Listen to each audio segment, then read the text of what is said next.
A comunidade Narrações Imersivas acaba de chegar. Torne-se membro e tenha acesso a todos os nossos livros, sem interrupções ou propagandas. E em formato de MP3, ouça diretamente da nossa plataforma no Hotmart. Por menos de uma Coca-Cola por mês, você assina nossa comunidade e apoia diretamente nosso trabalho. Não perca mais tempo e venha curtir mais uma forma de ouvir narrações imersivas. Link para assinar a comunidade na descrição ou no primeiro comentário fixado. Fique agora com mais um episódio imersivo.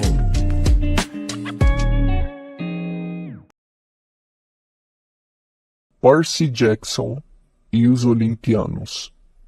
Escrito por Rick Riordan. Livro 1: O Ladrão de Raios. Narração: Danilo Oliveira.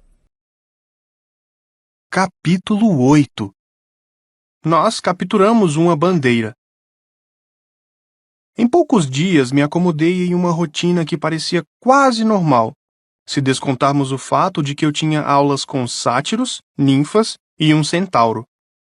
Todas as manhãs estudava grego antigo com Annabeth e conversávamos sobre deuses e deusas no presente, o que era um pouco estranho. Descobri que Annabeth estava certa a respeito da minha dislexia. O grego antigo não era tão difícil de ler. Pelo menos, não mais difícil que inglês.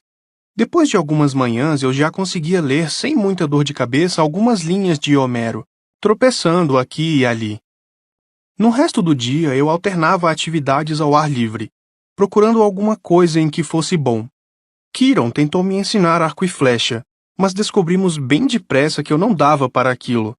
Ele não reclamou nem mesmo quando teve de arrancar de suas ancas uma flecha perdida. Corrida?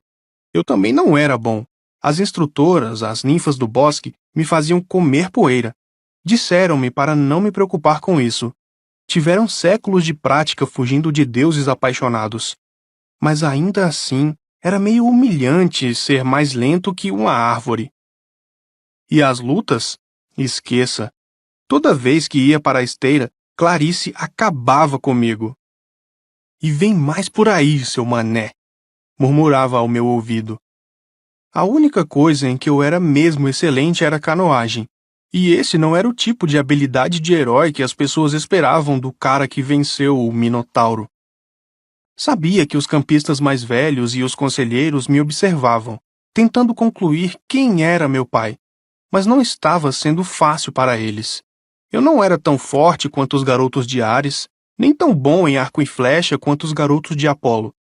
Não tinha a perícia de Hefesto com metais ou, os deuses me livrem, o jeito de Dioniso com as vinhas.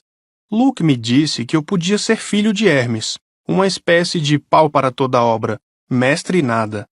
Mas eu tinha a sensação de que ele só estava tentando me fazer sentir melhor. Na verdade, também não sabia o que fazer comigo. A despeito disso tudo, eu gostava do acampamento. Eu me acostumei com a neblina matinal sobre a praia, com o cheiro dos campos de morango à tarde e até com os ruídos esquisitos dos monstros nos bosques à noite. Eu jantava com o Chalé 11, empurrava parte da minha refeição para o fogo e tentava sentir alguma conexão com o meu verdadeiro pai. Não vinha nada. Apenas aquela sensação morna que eu sempre tive, a lembrança do seu sorriso. Tentei não pensar demais na minha mãe, mas ficava matutando. Se deuses e monstros eram reais, se todas aquelas coisas mágicas eram possíveis, certamente haveria algum jeito de salvá-la, de trazê-la de volta. Comecei a entender o ressentimento de Luke e como ele parecia magoado com o pai e Hermes. Certo, talvez os deuses tivessem tarefas importantes a fazer, mas não poderia fazer uma visita de vez em quando? Trovejar ou alguma coisa? Dioniso podia fazer Diet Coke aparecer do nada. Por que meu pai, quem quer que fosse, não podia fazer aparecer um telefone? Quinta-feira à tarde, 3 dias depois de chegar ao acampamento Meio-Sangue, tive minha primeira aula de esgrima. Todos do Chalé 11 se reuniram na grande arena circular, onde Luke seria nosso instrutor. Começamos com estocadas e cultiladas básicas, usando bonecos recheados de palha com armaduras gregas. Acho que fui bem. Pelo menos entendi o que devia fazer e meus reflexos foram bons. O problema era que eu não conseguia encontrar uma lâmina que se adaptasse às minhas mãos. Eram pesadas demais, leves demais ou compridas demais. Luke fez o melhor que pôde para me ajudar, mas concordou que nenhuma das lâminas de prática parecia funcionar para mim. Passamos adiante para duelo em duplas. Luke anunciou que seria meu parceiro, já que era a minha primeira vez. Boa sorte, disse um dos campistas. Luke é o melhor espadachim dos últimos 300 anos. Talvez ele pegue leve comigo, comentei. O campista riu desdenhoso. Luke me mostrou as estocadas, paradas e defesas com o escudo do jeito difícil. A cada golpe eu estava um pouco mais surrado e contundido. Mantenha a guarda alta, Percy, dizia ele. E então me atingia com força nas costelas usando a parte chata da lâmina. Não tanto assim. Plaft! Ataque! Plaft! Agora recue! Plaft! Quando ele pediu um tempo, eu estava empapado de suor. Todos correram para o isopor de bebidas. Luke despejou água gelada em cima da própria cabeça, o que me pareceu uma ótima ideia. Fiz a mesma coisa. Na mesma hora me senti melhor. A força percorreu novamente os meus braços. A espada não parecia mais tão difícil de manejar. Ok, todo mundo em círculo, ordenou Luke. Se Percy não se importar, vou fazer uma pequena demonstração. Incrível, pensei. Vamos todos assistir enquanto Percy é triturado. Os garotos de Hermes se reuniram em volta. Estavam todos contendo o riso. Imaginei que já tinham passado por aquilo e mal podiam esperar para ver Luke me usar como saco de pancadas. Ele disse a todos que ia mostrar uma técnica para desarmar o oponente, como girar a lâmina do inimigo com a parte chata da própria espada para que ele não tenha alternativa a não ser deixar a arma cair. Isso é difícil, enfatizou. Já usaram contra mim. Não riam de Percy agora. A maioria dos espadachins precisa trabalhar anos para dominar essa técnica. Ele demonstrou o movimento para mim em câmera lenta. Como previsto, a espada pulou da minha mão. Agora é em tempo real, disse ele depois que recuperei minha arma. Vamos fazer o movimento até que um de nós tenha sucesso. Pronto, Percy? Eu assenti, e Luke veio para cima de mim. De algum modo, eu o impedi de golpear o cabo da minha espada. Meus sentidos se aguçaram. Vi seus ataques chegando. Eu rebati, dei um passo à frente e tentei minha própria estocada. Luke a desviou facilmente, mas notei uma mudança em seu rosto. Seus olhos se estreitaram, e ele começou a me pressionar com mais força. A espada estava pesando em minha mão, mal equilibrada. Eu sabia que era apenas uma questão de segundos antes que Luke me derrubasse, então decidi. Que se dane. Tentei a manobra para desarmar. Minha lâmina atingiu a base da de Luke e eu a girei, pondo todo o meu peso em um golpe para baixo. Plem! A espada de Luke retiniu contra as pedras. A ponta da minha lâmina estava a 2 centímetros do seu peito desprotegido. Os outros campistas ficaram em silêncio. Baixei minha espada. Sinto muito.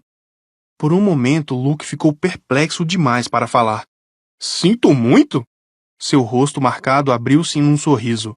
Pelos deuses, Percy! Você sente muito? Mostre-me aquilo de novo! Eu não queria. A rápida explosão de energia maníaca me abandonara completamente, mas Luke insistiu. Dessa vez não houve disputa. No momento em que nossas espadas entraram em contato, Luke atingiu o cabo da minha, que saiu deslizando pelo chão. Depois de uma longa pausa, alguém do público disse: Sorte de principiante? Luke enxugou o suor da testa. Ele me avaliou com um interesse totalmente novo. Talvez, disse, mas fico pensando o que Percy poderia fazer com uma espada equilibrada. Sexta-feira à tarde, eu estava sentado com Grover perto do lago, descansando de uma experiência quase fatal no muro de escalada. Grover subira até o topo como um bode montanhês, mas a lava por pouco não me atingiu. Minha camisa ficou com buracos fumegantes, os pelos dos meus antebraços ficaram chamuscados. Sentamos no pier olhando as náiades que teciam cestos embaixo d'água, até que reuni coragem para perguntar a Grover como tinha sido a conversa com o Sr. D. Seu rosto assumiu um tom doentio de amarelo. Ótima, disse. Legal mesmo. Então, sua carreira ainda está nos trilhos? Ele me lançou um olhar nervoso. Kiron contou a você que eu quero uma licença de buscador? Bem, não. Eu não tinha ideia do que era uma licença de buscador. Mas aquele não parecia o momento certo para perguntar. Ele só disse que você tinha grandes planos, sabe? E que precisava de reconhecimento por completar uma tarefa. Então, você conseguiu? Grover baixou os olhos para as náiades. O Sr. D suspendeu o julgamento. Disse que ainda não fracassei nem tive sucesso com você. Portanto, nossos destinos ainda estão ligados. Se você ganhar uma missão, eu for junto para protegê-lo e nós dois voltarmos vivos, então talvez ele considere a tarefa concluída. Meu ânimo melhorou. Bem, isso não é mal, certo? Bé! Ele poderia igualmente ter me transferido para o serviço de limpeza de estábulos. As chances de você ganhar uma missão... E mesmo se ganhasse... Por que haveria de querer que eu fosse junto? É claro que eu ia querer você junto. Grover continuou olhando melancolicamente para a água. Tecer cestas. Deve ser bom ter uma habilidade útil. Tentei convencê-lo de que ele tinha uma porção de talentos, mas isso só o fez parecer ainda mais infeliz. Conversamos sobre canoagem e esgrima por algum tempo, e então debatemos os prós e os contras dos diferentes deuses. Por fim, perguntei-lhe sobre os 4 chalés vazios. O número 8, o prateado, pertence a Ártemis, disse ele. Ela jurou ser virgem para sempre. Portanto, é claro, sem filhos. O chalé é honorário, entende? Se ela não tivesse um, ficaria zangada. Sim, certo. Mas os outros 3, os que ficam no fim, são os 3 grandes? Grover ficou tenso. Estávamos chegando perto de um assunto delicado. Não, um deles, o de número 2, é de Hera, disse ele. É outra coisa honorária. Ela é a deusa do casamento, portanto, é claro que não iria sair por aí tendo casos com mortais. Isso é serviço do marido dela.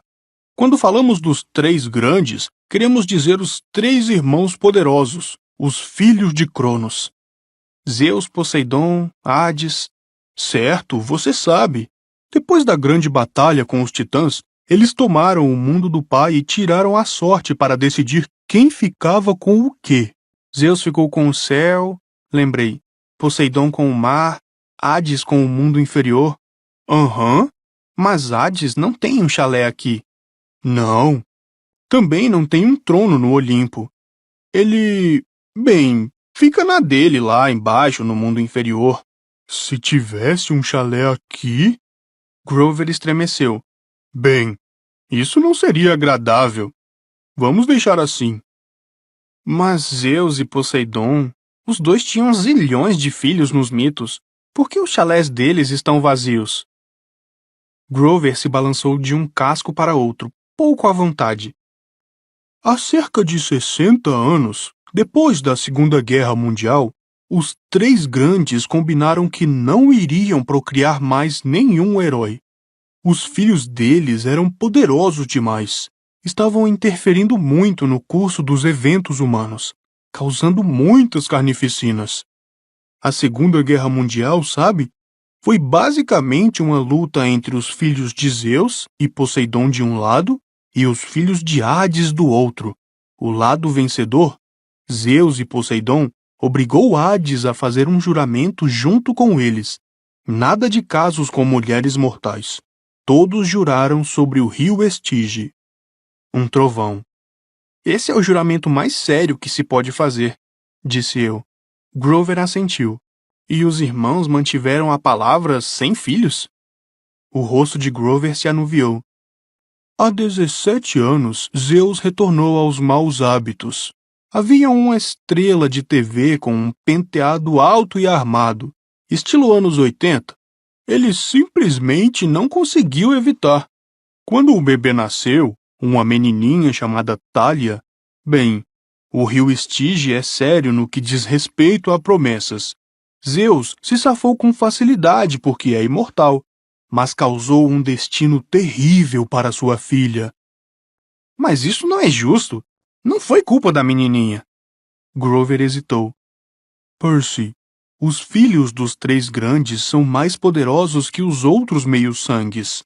Eles têm uma aura forte, um odor que atrai monstros. Quando Hades descobriu a respeito da criança, não ficou muito feliz com o fato de Zeus ter quebrado o juramento. Hades libertou os piores monstros do Tártaro para atormentar Thalia. Um sátiro foi designado para ser guardião dela quando completou 12 anos. Mas não havia nada que pudesse fazer. Ele tentou escoltá-la para cá com outros meios-sangues com quem ela fizera amizade. Eles quase conseguiram. Chegaram até o topo da colina. Ele apontou para o outro lado do vale, para o pinheiro onde eu enfrentara o Minotauro. As três benevolentes estavam atrás deles com um bando de cães infernais. Estavam quase sendo alcançados quando Thalia disse a seu sátiro que levasse os outros 2 meios-sangues para um lugar seguro, enquanto ela tentava conter os monstros. Estava ferida e cansada, e não desejava viver como um animal caçado. O sátiro não queria deixá-la, mas não conseguiu fazê-la mudar de ideia, e tinha de proteger os outros. Assim, Thalia defendeu-se no final sozinha, no topo daquela colina. Quando ela morreu, Zeus se apiedou dela, transformou-a naquele pinheiro. Seu espírito ainda ajuda a proteger as fronteiras do vale. É por isso que a colina é chamada Colina Meio-Sangue. Olhei para o pinheiro distante. A história me fez sentir oco e também culpado. Uma menina da minha idade se sacrificara para salvar os amigos, enfrentara todo um exército de monstros. Perto disso, minha vitória sobre o Minotauro não parecia grande coisa. Perguntei a mim mesmo se agindo diferente poderia ter salvado minha mãe. Grover, os heróis realmente partiram em missões para o mundo inferior? Algumas vezes, disse ele. Orfeu, Hércules, Houdini. E chegaram a trazer alguém de volta da morte? Não, nunca. Orfeu chegou perto. Percy, você não está pensando mesmo em... Não, menti. Estava só imaginando. Então, um sátiro é sempre designado para guardar um semideus? Grover me estudou cauteloso. Eu não o tinha convencido de que desistira da minha ideia do mundo inferior. Nem sempre. Vamos disfarçados para uma porção de escolas. Tentamos farejar os meios-sangues que tenham atributos de grandes heróis. Se encontrarmos um com uma aura muito forte, como uma criança dos três grandes, alertamos Chiron. Ele tenta ficar de olho neles, já que podem causar problemas realmente enormes. E você me encontrou. Chiron disse que você achava que eu poderia ser algo especial. Grover soou como se eu acabasse de atraí-lo para uma armadilha. Eu não... Ora, escute, não pense assim. Se você fosse... Você sabe, jamais lhe permitiriam uma missão. E eu jamais teria a minha licença. Você provavelmente é filho de Hermes, ou talvez até de um dos deuses menores como Nêmesis, a deusa da vingança. Não se preocupe, tá? Percebi que ele estava tentando tranquilizar mais a si mesmo que a mim. Naquela noite, após o jantar, havia muito mais agitação que de costume. Finalmente, era hora da captura da bandeira. Quando os pratos foram levados embora, a trombeta de caramujo soou, e todos nos postamos junto às nossas mesas. Os campistas gritaram e aplaudiram quando Annabeth e 2 de seus irmãos entraram correndo no pavilhão, carregando um estandarte de seda. Tinha cerca de 3 metros de comprimento, reluzindo em cinza, com a pintura de uma coruja em cima de uma oliveira.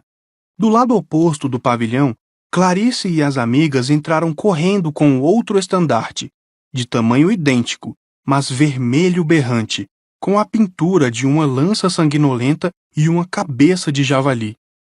Virei-me para Luke e gritei por cima do barulho. Aquelas são as bandeiras? Sim. Ares e Atena sempre lideram as equipes? Nem sempre, disse ele, mas frequentemente. Então, se um outro chalé capturar uma delas, o que vocês fazem? Pintam de novo a bandeira? Ele sorriu ironicamente. Você vai ver. Primeiro temos de conseguir uma. De que lado nós estamos? Ele me deu uma olhada astuta, como se soubesse algo que eu não sabia.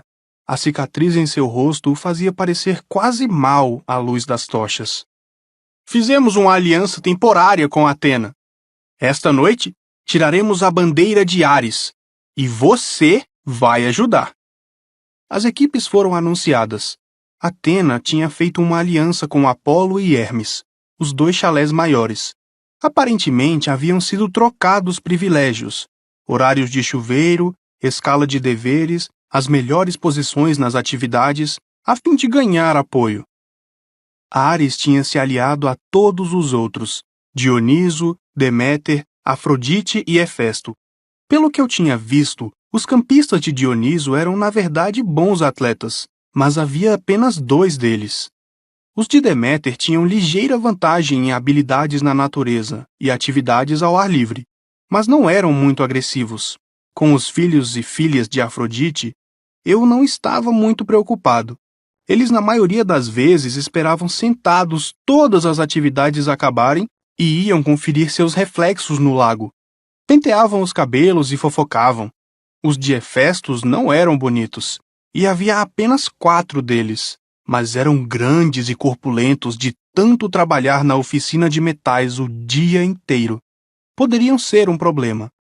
Com isso, é claro, restava o chalé de Ares, uma dúzia dos maiores, mais feios e mais perversos garotos e garotas de Long Island, ou de qualquer outro lugar no planeta.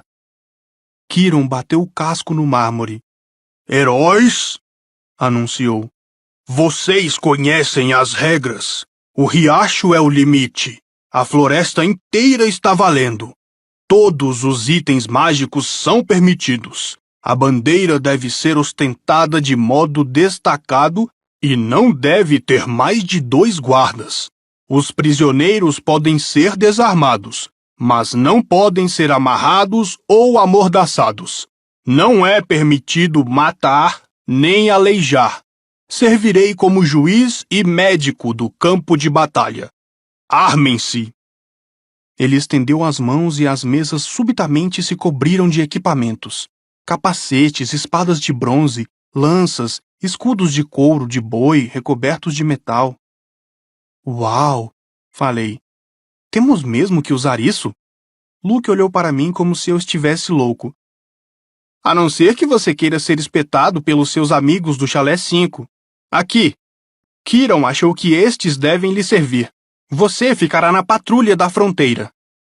Meu escudo era do tamanho de uma tabela de basquete da NBA, com um grande caduceu no meio. Pesava cerca de 1 milhão de quilos. Eu poderia muito bem usá-lo como prancha de snowboard, mas tinha esperanças de que ninguém tivesse expectativas reais de que eu corresse com aquilo. Meu capacete, como todos os capacetes do lado de Atena, tinha um penacho de crina azul no topo. Ares e seus aliados tinham penachos vermelhos. Annabeth gritou: Equipe azul, para a frente! Aplaudimos e agitamos nossas espadas, e a seguimos para baixo pelo caminho para os bosques do sul. A equipe vermelha gritou nos provocando, enquanto seguia em direção ao norte. Consegui alcançar Annabeth sem tropeçar em meu próprio equipamento. Ei! Ela continuou marchando. Então, qual é o plano? Perguntei. Tem alguns itens mágicos para me emprestar? A mão dela se desviou para o bolso, como se estivesse com medo de que eu roubasse alguma coisa. Só digo para ter cuidado com a lança de Clarice. Você não vai querer que aquela coisa toque em você. Fora isso, não se preocupe. Vamos tomar a bandeira de Ares. Luke determinou sua tarefa? Patrulha de fronteira, seja lá o que isso for. É fácil. Fique junto ao riacho. Mantenha os vermelhos longe. Deixe o resto comigo. Athena sempre tem um plano. Ela seguiu adiante, me deixando na poeira. Certo, murmurei. Fico contente por me querer na sua equipe. Era uma noite quente e úmida, grudenta. Os bosques estavam escuros, com vagalumes aparecendo e sumindo.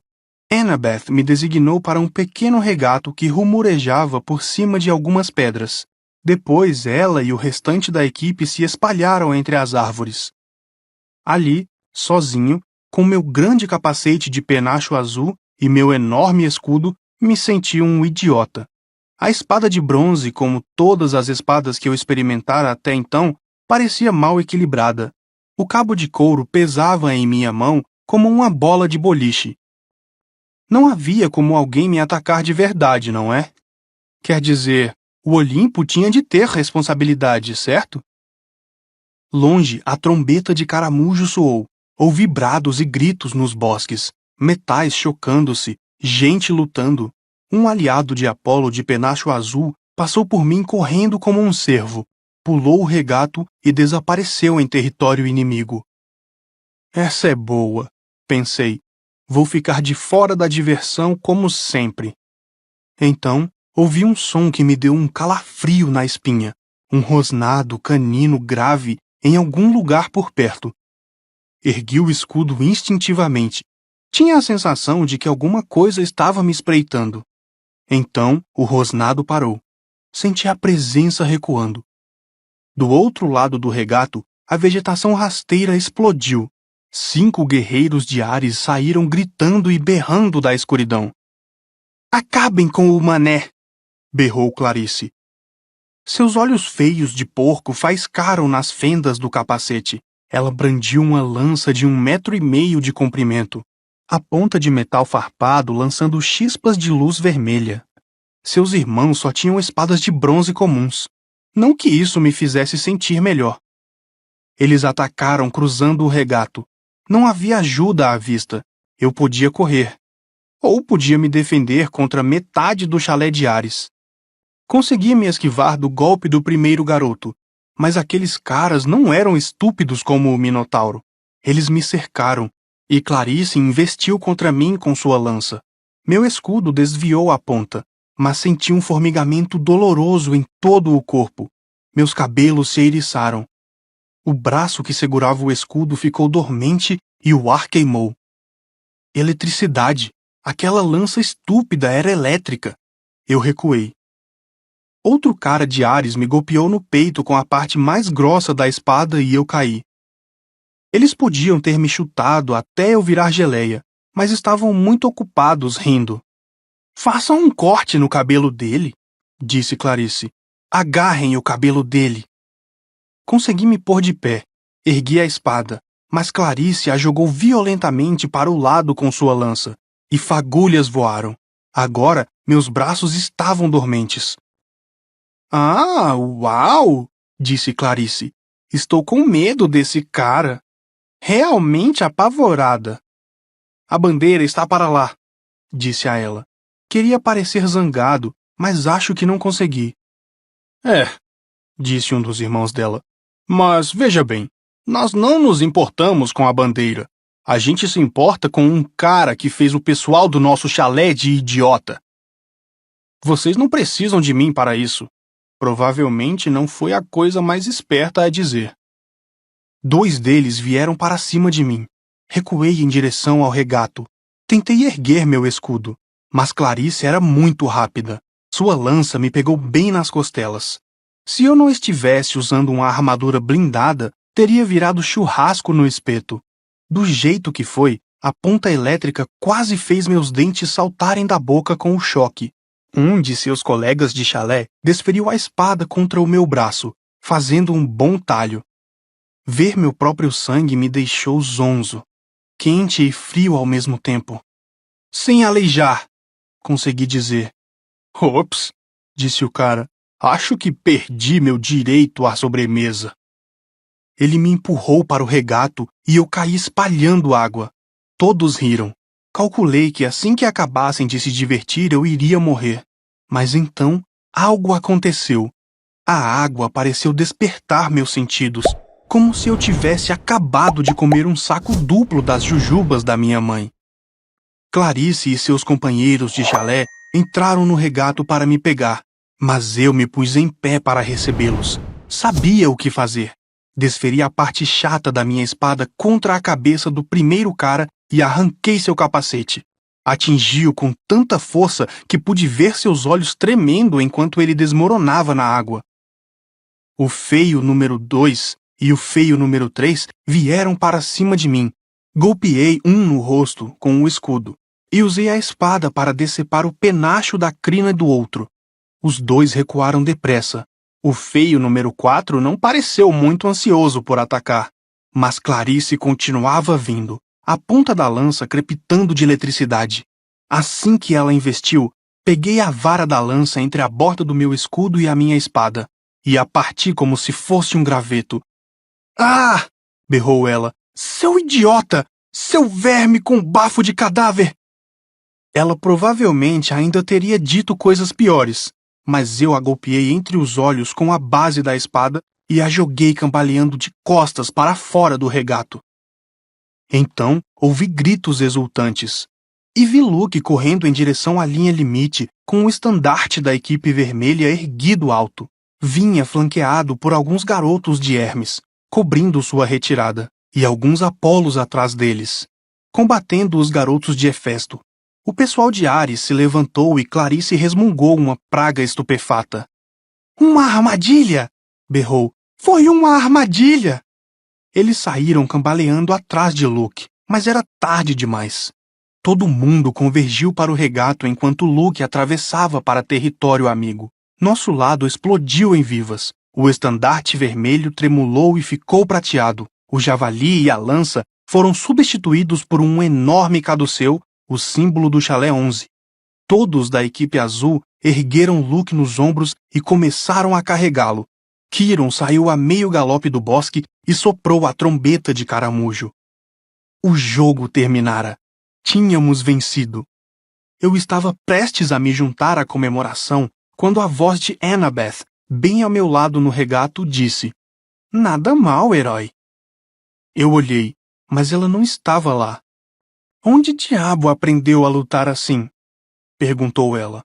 O ar tremulou e Annabeth se materializou segurando um boné de beisebol dos Yankees, como se tivesse acabado de tirá-lo da cabeça. Senti que estava ficando zangado. Não fiquei nem mesmo perturbado com o fato de ela estar invisível um segundo antes. Você armou isso para mim, disse eu. Você me pôs aqui porque sabia que Clarice viria atrás de mim, enquanto você mandava Luke dar a volta pelos flancos. Já tinha tudo preparado. Annabeth encolheu os ombros. Eu disse para você.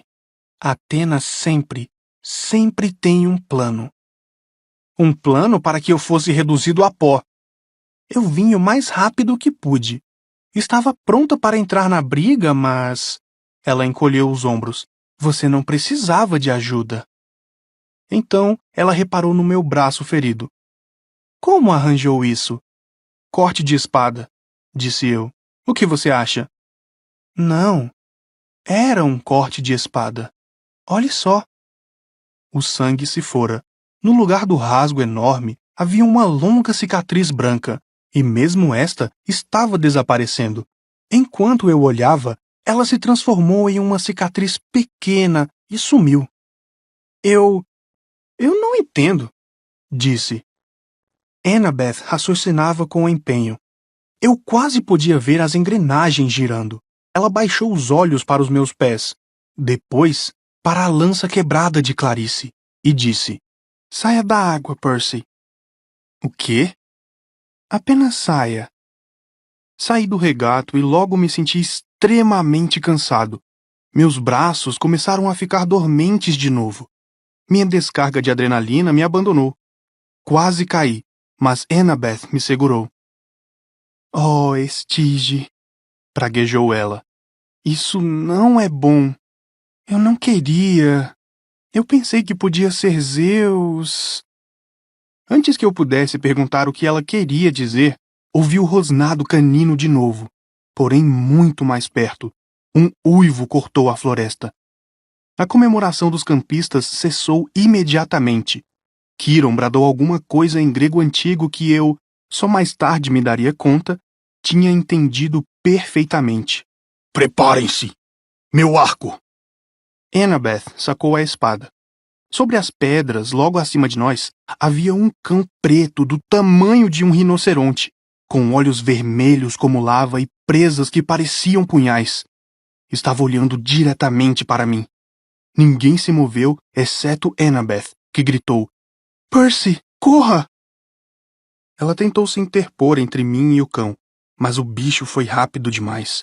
Pulou por cima dela, uma enorme sombra com dentes, e assim que me atingiu, quando cambaleei para trás e senti as garras afiadas como navalhas rasgando minha armadura, ouvi uma cascata de sons de pancadas, como 40 pedaços de papel sendo rasgados um após o outro. Um amontoado de flechas brotou no pescoço do cão. O monstro caiu morto aos meus pés. Por algum milagre eu ainda estava vivo. Não quis olhar embaixo das ruínas da minha armadura esfrangalhada. Meu peito parecia morno e molhado, e eu sabia que estava gravemente ferido. Mas um segundo e o monstro teria me transformado em 45 quilos de carne fatiada. Kiron trotou para perto de nós, com um arco na mão, a expressão soturna. Di Immortales, disse Annabeth. Aquilo é um cão infernal dos campos de punição. Eles não deveriam. Alguém o convocou, disse Kiron. Alguém de dentro do acampamento. Luke se aproximou, o estandarte esquecido em sua mão. O momento de glória acabado. Clarice berrou. É tudo culpa do Percy.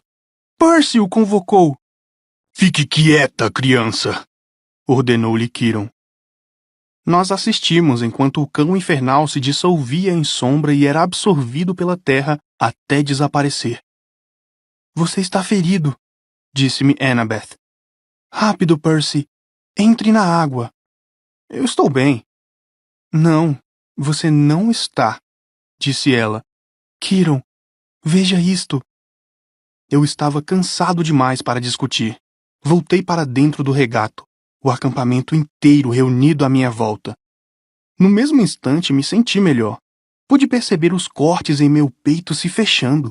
Alguns dos campistas sufocaram um grito. Olhem, eu não sei porquê, falei tentando me desculpar. Sinto muito. Mas eles não estavam olhando minhas feridas cicatrizarem. Olhavam para algo acima da minha cabeça. Percy! Disse Annabeth, apontando. Quando olhei para cima, o sinal já estava desaparecendo, mas ainda pude distinguir o holograma de luz verde, girando e cintilando. Uma lança de 3 pontas, um tridente. Seu pai, murmurou Annabeth. Isso realmente não é bom. Está determinado, anunciou Kiron. Por toda a minha volta, os campistas começaram a se ajoelhar, até mesmo o chalé de Ares, embora não parecessem muito felizes com isso. Meu pai? Perguntei completamente perplexo. Poseidon, disse Kiron, senhor dos terremotos, portador das tempestades, pai dos cavalos.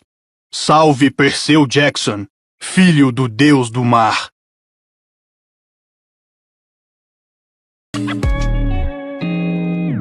O canal Narrações Imersivas agradece por ter ouvido mais um episódio conosco. Acompanhe nossa página no Instagram e fique por dentro de todas as novidades do canal. E se você vê valor nesse projeto, considere apoiá-lo. Faça parte da nossa comunidade no Hotmart.